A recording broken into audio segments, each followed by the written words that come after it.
What is Tales from Fur After Dark?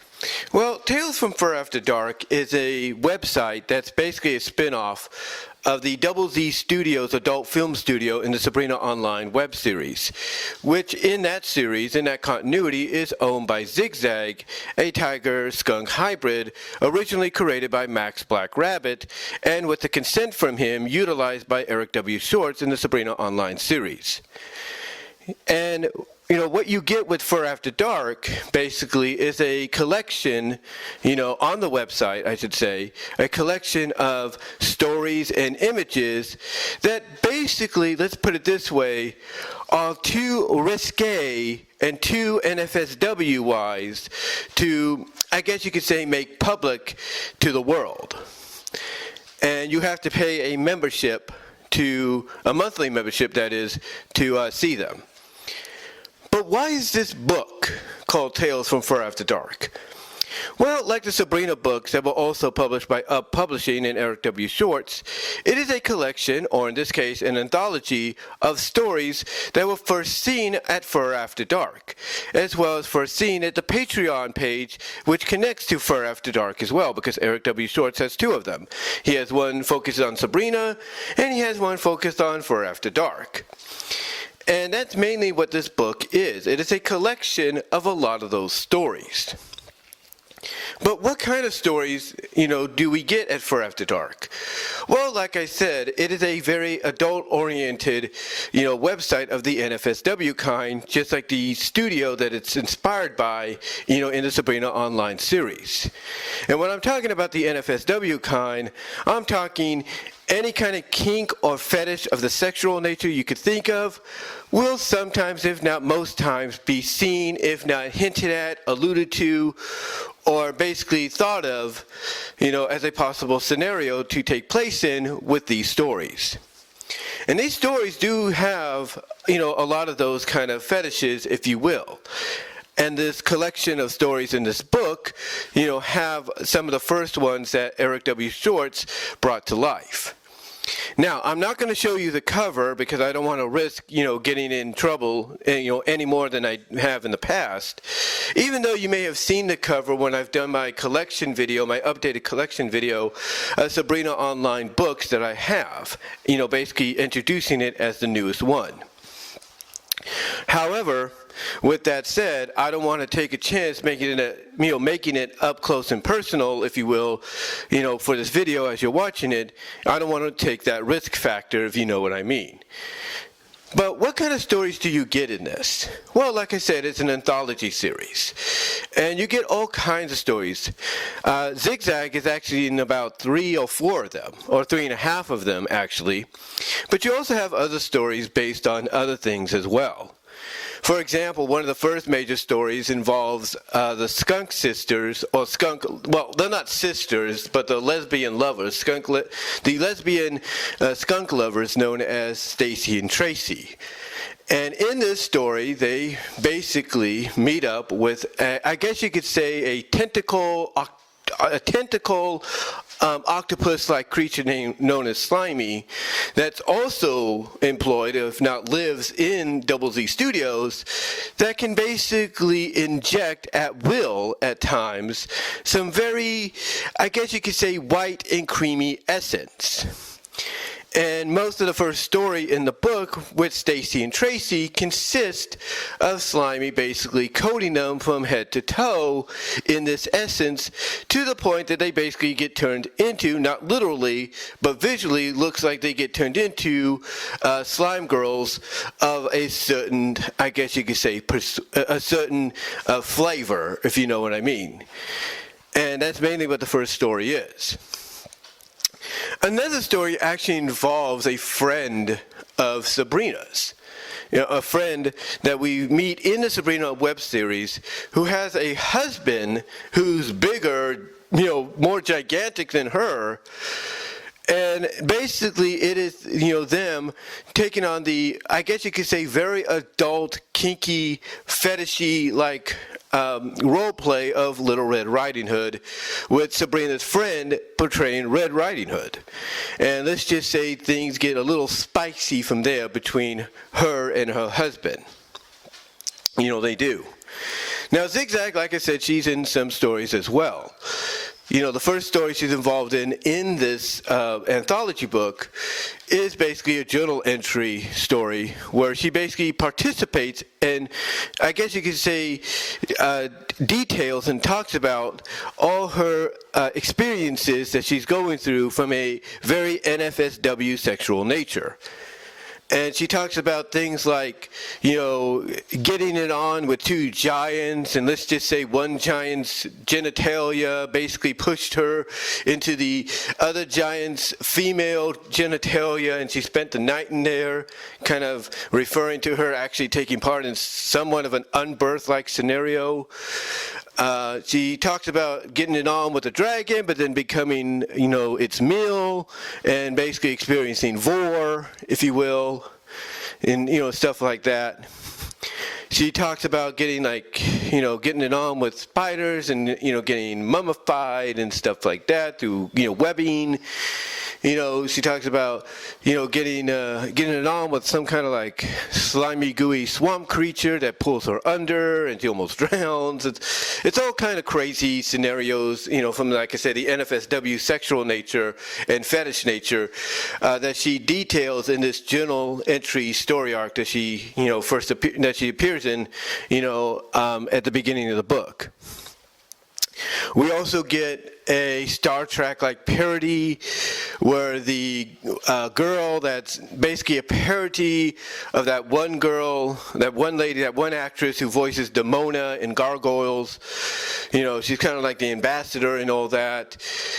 We get a parody of her, you know, interacting with another, I guess you could say, ambassador or representative of another alien race, and she does it in a way that's very, you know, kinky, very, you know, intimate, very like, yeah. I mean, the joke of everybody wanting to watch this, you know, in private, you know, in their own quarters, you know, that's basically what it was. That's basically the kind of story that you get, and it kind of ends with her almost getting eaten. And I'll tell you, when I saw that part, that ending, where it looks like she's about to get eaten and everything, and, you know, she's, you know, you have everybody, you know, come in getting ready to shoot the creature. The creature's putting up its hands, or what represents as its hands, saying, no, don't shoot. I kind of get this laugh that, oh, maybe, you know, or not maybe, but I get this laugh out of the fact that it looks like they basically merged together, but they didn't. She is trying to eat her by, you know, tearing her apart or something like that, but it doesn't, you know, it doesn't do that because it gets stopped before that happens. There's also a Tarzan parody story arc or series of comics that, you know, Eric does, you know, with this character called Jane Cottontail, who always ends up getting herself into perilous situations. And this one story has her, you know, basically sinking in quicksand and getting discovered by some cannibals that want to, you know, do the thing with her and then want to eat her. And this Tarzan guy comes in, and yeah, it's all crazy with that character.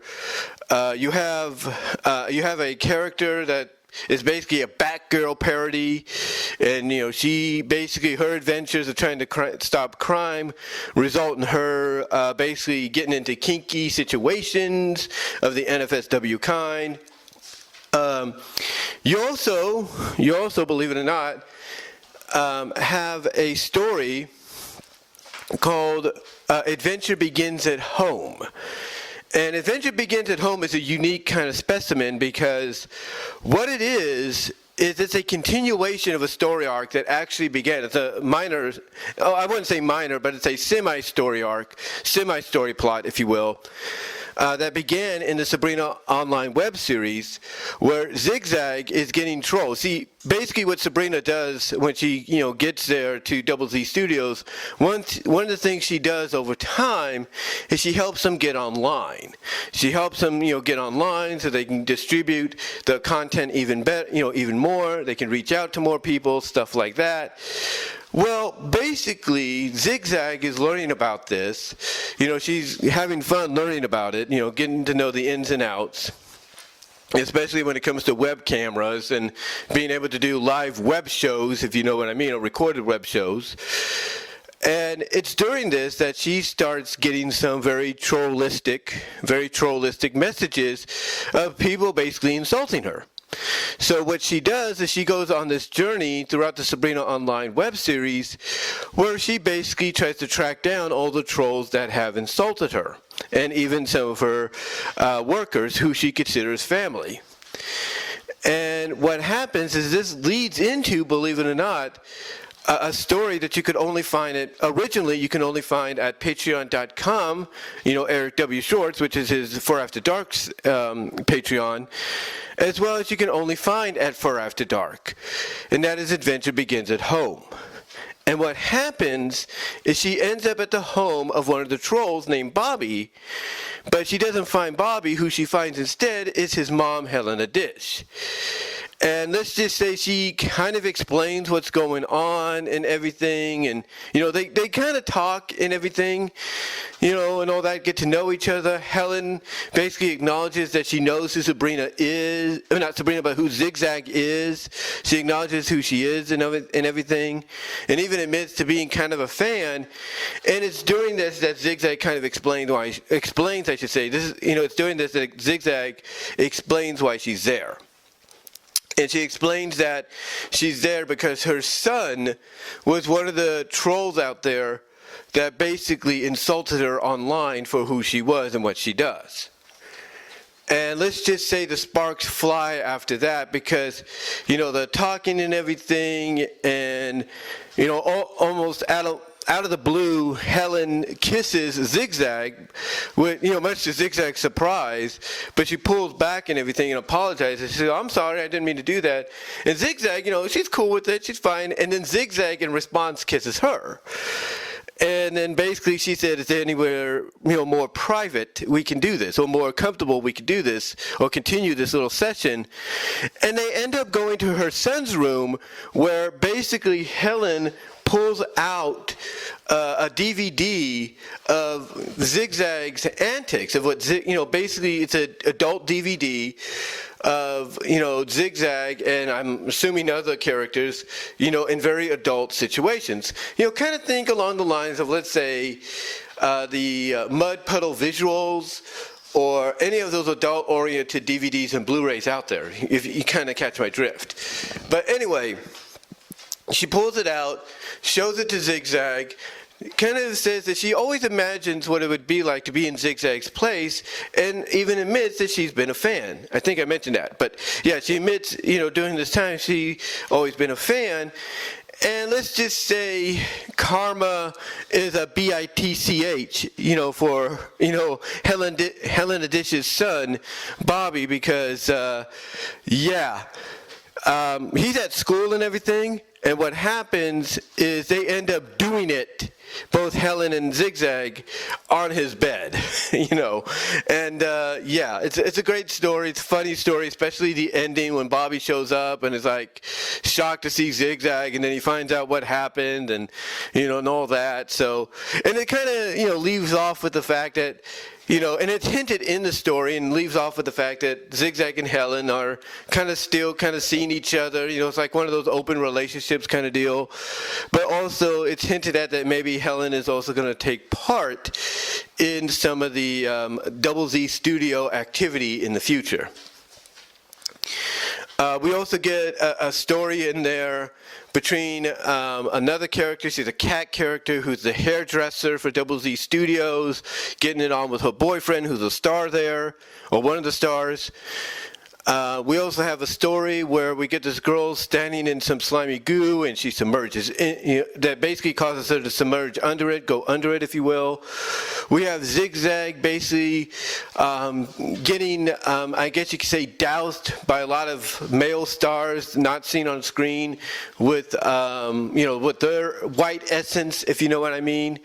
She's getting doused with the white essence and all that, to the point that she submerges completely into what is basically a pool of the white essence, and you see nothing but a bloop, bloop, bloop, after that, because she's submerged completely under.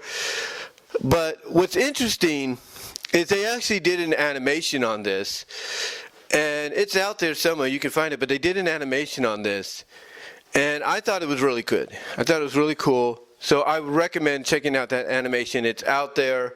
It's really great. And it's fun. It is fun to look at. I could tell you it's one animation that I will not re-upload or upload period anywhere because of the content. But yeah, she ends up getting doused by this, drowned basically in this white essence, but she's okay and everything because she pops back up saying, okay, anybody got a towel and everything?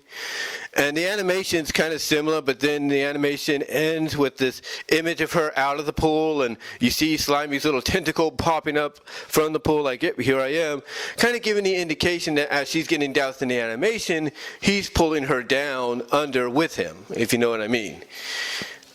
And then, of course, we get one where she basically, gets it on very intimately with some kind of being or something to where she explodes and destroys the world, But yeah, these stories are actually fun.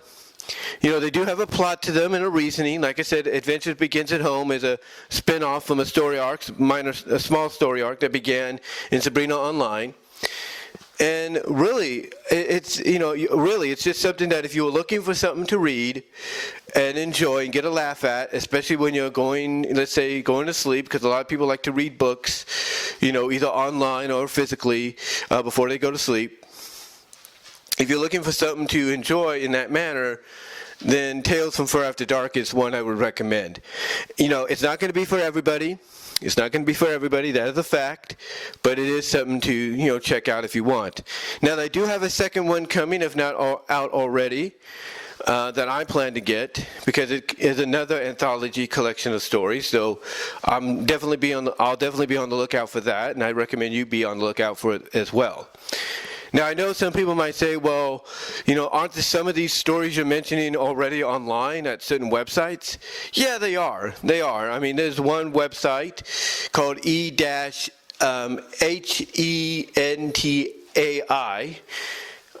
that has it, and there's another one that's called my-hentai that has it as well. And that's all I'm going to really say. That's all I'm going to really say. Yes, you can find them at websites like that, full and intact. Some of them, might miss it. Now, I wouldn't say necessarily full and intact, because some of them do miss out on a page, like mostly the final page. But yeah, most of them are intact. And if you want to check them out there, that's up to you too. You could check them out there, and that'd be fine as well. But if you want to help support the guy, buy the book physically. I think you will, you'll appreciate it if you have a physical copy and all that on hand. And it helps, like I say, support Eric W. Schwartz. It also helps support him if you check out his Patreons as well. And it helps support Up Publishing in the process as well. Allows them to, have the knowledge of, hey, people want more of this, let's do it. So, yeah. But my recommendation, definitely check this book out. I think you'll have a blast with it. I really do. But that's all I could say on Tales from Fur After Dark, guys. Let me know what your thoughts are down below. Comment if you like. Live chat during the premiere. Like the video. And until then, I'm out.